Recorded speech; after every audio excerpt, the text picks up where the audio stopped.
Matthew 16. Then the Pharisees and Sadducees came, and testing him asked that he would show them a sign from heaven.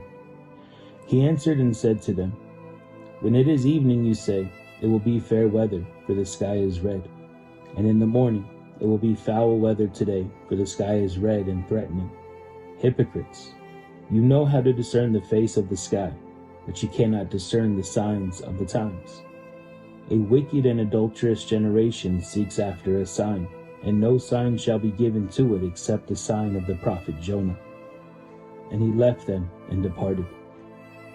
Now when his disciples had come to the other side, they had forgotten to take bread.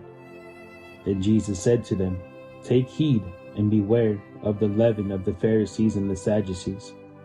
And they reasoned among themselves, saying, It is because we have taken no bread. But Jesus, being aware of it, said to them, O you of little faith, why do you reason among yourselves because you have brought no bread? Do you not yet understand or remember the 5 loaves of the 5,000 and how many baskets you took up? Nor the 7 loaves of the 4,000 and how many large baskets you took up? How is it you do not understand that I did not speak to you concerning bread, but to beware of the leaven of the Pharisees and Sadducees? Then they understood that he did not tell them to beware of the leaven of bread, but of the doctrine of the Pharisees and Sadducees. When Jesus came into the region of Caesarea Philippi, he asked his disciples, saying, Who do men say that I, the Son of Man, am? So they said, Some say John the Baptist, some Elijah, and others Jeremiah or one of the prophets. He said to them, But who do you say that I am? Simon Peter answered and said, You are the Christ, the Son of the living God. Jesus answered and said to him, Blessed are you, Simon Bar-Jonah, for flesh and blood has not revealed this to you, but my Father who is in heaven. And I also say to you that you are Peter, and on this rock I will build my church, and the gates of Hades shall not prevail against it. And I will give you the keys of the kingdom of heaven, and whatever you bind on earth will be bound in heaven, and whatever you loose on earth will be loosed in heaven. Then he commanded his disciples that they should tell no one that he was Jesus the Christ. From that time Jesus began to show his disciples that he must go to Jerusalem and suffer many things from the elders and chief priests and scribes, and be killed and be raised the 3rd day. Then Peter took him aside and began to rebuke him, saying, Far be it from you, Lord, this shall not happen to you. But he turned and said to Peter, Get behind me, Satan. You are an offense to me, for you are not mindful of the things of God, but the things of men.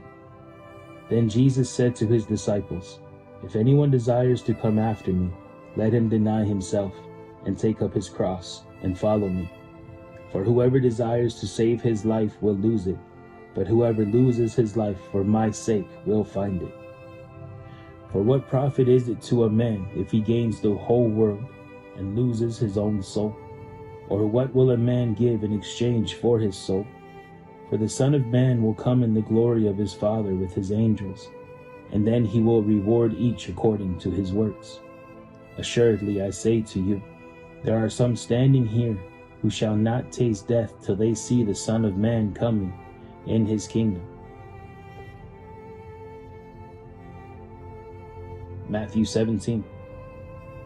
Now, after 6 days, Jesus took Peter, James, and John, his brother, led them up on a high mountain by themselves, and he was transfigured before them.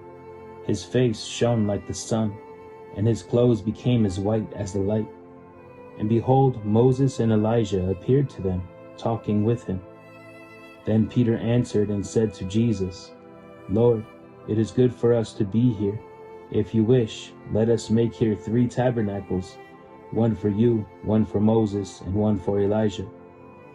While he was still speaking, behold, a bright cloud overshadowed them, and suddenly a voice came out of the cloud, saying, This is my beloved Son, in whom I am well pleased. Hear him. And when the disciples heard it, they fell on their faces and were greatly afraid. But Jesus came and touched them and said, Arise, and do not be afraid. When they had lifted up their eyes, they saw no one but Jesus only. Now as they came down from the mountain, Jesus commanded them, saying, "Tell the vision to no one until the Son of Man is risen from the dead." And his disciples asked him, saying, "Why then do the scribes say that Elijah must come first?" Jesus answered and said to them, "Indeed, Elijah is coming first, and will restore all things. But I say to you that Elijah has come already, and they did not know him, but did to him whatever they wished. Likewise, the Son of Man is also about to suffer at their hands." Then the disciples understood that he spoke to them of John the Baptist. And when they had come to the multitude, a man came to him, kneeling down to him and saying, "Lord, have mercy on my son, for he is an epileptic and suffers severely, for he often falls into the fire and often into the water. So I brought him to your disciples, but they could not cure him." Then Jesus answered and said, "O faithless and perverse generation, how long shall I be with you? How long shall I bear with you? Bring him here to me." And Jesus rebuked the demon, and it came out of him, and the child was cured from that very hour. Then the disciples came to Jesus privately and said, "Why could we not cast it out?" So Jesus said to them, "Because of your unbelief. For assuredly I say to you, if you have faith as a mustard seed, you will say to this mountain, 'Move from here to there,' and it will move, and nothing will be impossible for you. However, this kind does not go out except by prayer and fasting." Now, while they were staying in Galilee, Jesus said to them, "The Son of Man is about to be betrayed into the hands of men, and they will kill him, and the third day he will be raised up." And they were exceedingly sorrowful. When they had come to Capernaum, those who received the temple tax came to Peter and said, "Does your teacher not pay the temple tax?" He said, "Yes." And when he had come into the house, Jesus anticipated him, saying, "What do you think, Simon? From whom do the kings of the earth take customs or taxes? From their sons or from strangers?" And Peter said to him, "From strangers." And Jesus said to him, "Then the sons are free. Nevertheless, lest we offend them, go to the sea, cast in a hook, and take the fish that comes up first. And when you have opened its mouth, you will find a piece of money. Take that and give it to them for me and you." Matthew 18. At that time the disciples came to Jesus, saying, "Who then is greatest in the kingdom of heaven?" Then Jesus called a little child to him, set him in the midst of them, and said, "Assuredly I say to you, unless you are converted and become as little children, you will by no means enter the kingdom of heaven. Therefore whoever humbles himself as this little child is the greatest in the kingdom of heaven. Whoever receives one little child like this in my name receives me. But whoever causes one of these little ones who believe in me to sin, it would be better for him if a millstone were hung around his neck and he were drowned in the depths of the sea. Woe to the world because of offenses, for offenses must come, but woe to that man by whom the offense comes. If your hand or foot causes you to sin, cut it off and cast it from you. It is better for you to enter into life lame or maimed, rather than having 2 hands or 2 feet to be cast into the everlasting fire. And if your eye causes you to sin, pluck it out and cast it from you. It is better for you to enter into life with 1 eye, rather than having 2 eyes to be cast into hellfire. Take heed that you do not despise one of these little ones, for I say to you that in heaven their angels always see the face of my Father who is in heaven. For the Son of Man has come to save that which was lost. What do you think? If a man has 100 sheep, and one of them goes astray, does he not leave the 99 and go to the mountains to seek the one that is straying? And if he should find it, assuredly I say to you, he rejoices more over that sheep than over the 99 that did not go astray. Even so, it is not the will of your Father who is in heaven that one of these little ones should perish. Moreover, if your brother sins against you, go and tell him his fault between you and him alone. If he hears you, you have gained your brother.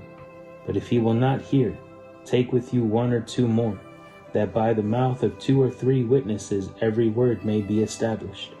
And if he refuses to hear them, tell it to the church. But if he refuses even to hear the church, let him be to you like a heathen and a tax collector. Assuredly, I say to you, whatever you bind on earth will be bound in heaven, and whatever you loose on earth will be loosed in heaven. Again I say to you that if 2 of you agree on earth concerning anything that they ask, it will be done for them by my Father in heaven. For where 2 or 3 are gathered together in my name, I am there in the midst of them. Then Peter came to him and said, Lord, how often shall my brother sin against me, and I forgive him? Up to 7 times. And Jesus said to him, I do not say to you up to 7 times, but up to 70 times 7. Therefore the kingdom of heaven is like a certain king who wanted to settle accounts with his servants. And when he had begun to settle accounts, one was brought to him who owed him 10,000 talents. But as he was not able to pay, his master commanded that he be sold, with his wife and children and all that he had, and that payment be made. The servant therefore fell down before him, saying, Master, have patience with me, and I will pay you all. Then the master of that servant was moved with compassion, released him, and forgave him the debt. But that servant went out and found one of his fellow servants who owed him 100 denarii. And he laid hands on him and took him by the throat, saying, Pay me what you owe. So his fellow servant fell down at his feet and begged him, saying, Have patience with me, and I will pay you all. And he would not, but went and threw him into prison till he should pay the debt. So when his fellow servants saw what had been done, they were very grieved, and came and told their master all that had been done. Then his master, after he had called him, said to him, You wicked servant, I forgave you all that debt because you begged me. Should you not also have had compassion on your fellow servant, just as I had pity on you? And his master was angry, and delivered him to the torturers until he should pay all that was due to him.